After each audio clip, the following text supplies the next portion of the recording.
Students real some ரொம்ப ரொம்ப important சம்மு பாருங்க ஏன்னு சொல்றேன். So some amount was lent to B simple interest at end of 2 years 3 months. பாருங்க இயர் இங்கே மந்த். ஸோ இதை வந்து ஒன்று நம்ம டோட்டலாக இயருக்கு தான் கன்வெர்ட் பண்ணணும். ஓகே, அதே மாதிரி டோட்டல் அமௌண்ட் எவ்வளோ கிடைச்சிருக்கு? 55,000 ரூபா கிடைச்சிருக்கு. 55,560 ரூபா சுச்சம் கிடைச்சிருக்கு. ரைட், கொடுத்துருக்கிற டேட்டாவை நம்ம என்ன பண்ணலாம்? கரெக்டாக எடுத்து எழுதலாம். ஸோ பிரின்சிபல் எவ்வளவு?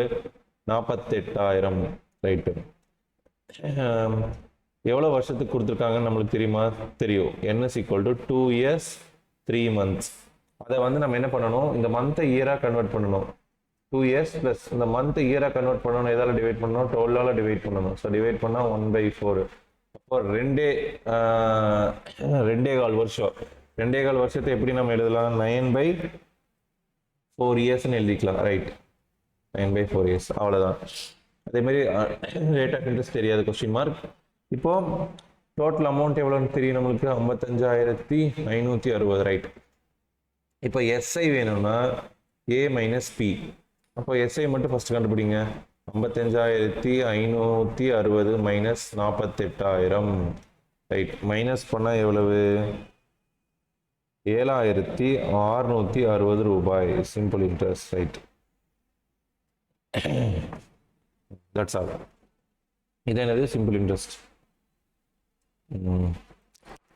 முடிஞ்சா? ரைட், இப்போ அவங்க என்ன கேட்குறாங்க? ரேட் ஆஃப் இன்ட்ரெஸ்ட் தான் கேட்டிருக்காங்க. ஓகே, நம்ம என்ன பண்ணணும்? Rate of interest SI equal to PNR/100. இப்போ எஸ்ஐயோட வேல்யூ என்ன? 7,660 ஈக்குவல் டு பியோட வேல்யூ 48,000.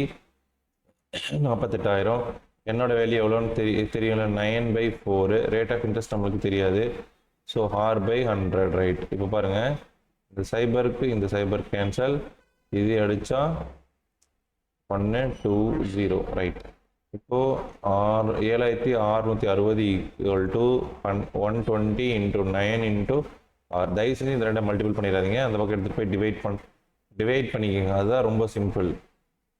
இப்போ இன்ட்டு 9 ஈக்குவல் டு R. இங்கே பாருங்கள், இந்த சைபர் கேன்சல். அதுக்கப்புறம் நீங்கள் என்ன பண்ணணும்? இதை டிவைட் பண்ணணும் ஃபஸ்ட்டு. பாருங்கள், இது டிவைட் பண்ணிக்கோங்க. ஸோ இது எல்லாத்தையும் என்ன பண்ணிக்கோங்க? ரஃப் ஒர்க்கில் போட்டுக்கோங்க. போட்டிங்கன்னா என்ன வரும்னா ஃபைனல் ஆன்சர் மட்டும் எழுதிடுறேன்.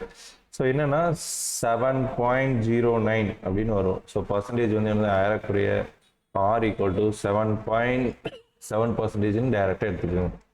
அப்ராக்சிமேட்லி 7%. ஓகே, ஸோ இவ்வளோதான் ஆன்சர். ஸோ இதை டிவைட் பண்ணி பாருங்கள். ஒரு நிமிஷம் இருங்க, நம்ம சைடில் ரஃப் ஒர்க்லாம் போட்டே காட்டிடலாம். பாருங்கள், இதோட ரஃப் ஒர்க் எப்படின்னா இங்கே போடலாம். 766 டிவைடட் பை 9 போட்டால் என்ன வரும்னா divided by 9 approximately 85 point something. இந்த 85 பாயிண்ட் திருப்பி நம்ம என்ன பண்ணணும்? 12ஆல் டிவைட் பண்ணணும். ஸோ இதை 85 12ஆல் டிவைட் பண்ணால் இவ்வளோ வரும், 7.09. அப்போ டோட்டலாக நம்ம என்ன எழுதிக்கலாம்? டெசிமலில் வருது. அப்போ R ஈக்குவல் டு 7.09% டேரெக்டாக எழுதிக்கலாம். அவ்வளோதான். ஸோ இங்கே டெசிமலில் போடுறத மட்டும் கேர்ஃபுல்லாக போட்டுக்குங்க. ஓகே, நான் இங்கே ரஃப் ஒர்க்குக்கு இடம் இல்லை. Sorry, thank you.